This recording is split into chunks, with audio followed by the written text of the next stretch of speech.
Welcome na naman mga kabarya dito sa channel natin, Altcoins Speed 1611. Now, yung mga featured coin natin ngayon, ito yung mga foreign na barya na nakuha natin.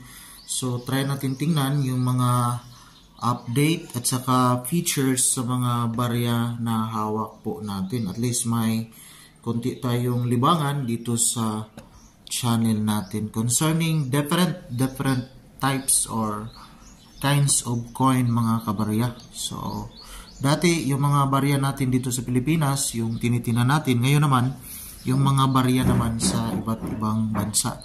Now, ngayon is yung barya sa bansang Hong Kong. So, ito yung barya nila. So, yung coin natin ngayon, ito yung tinatawag na 5 Hong Kong dollars.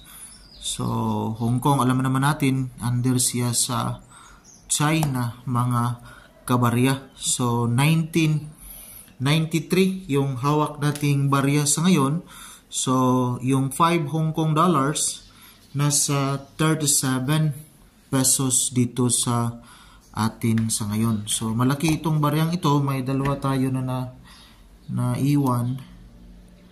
So ito yung barya, the same po sila, 1993. So may bigat ito na 13.4 grams with composition niya is copper nickel.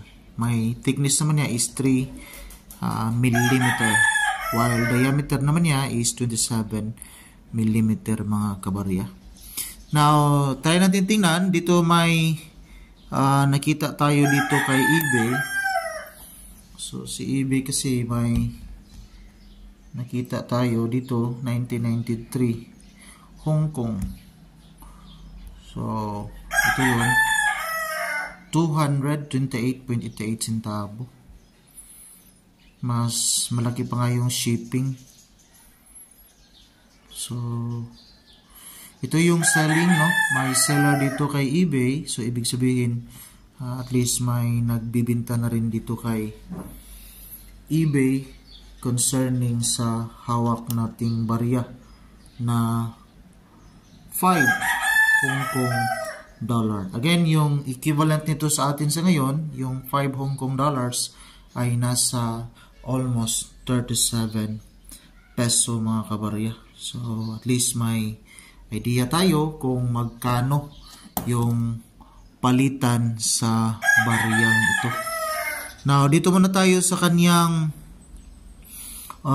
features. So, may dito tayo sa kanyang obverse. So ito yung obverse niya. So may flower dito na tinatawag na Hong Kong orchid flower. So ito yung kanyang obverse with the word Hong Kong. While ito naman yung kanyang reverse. So, my denomination of 5. So, $5 with the year 1993 mga kabarya.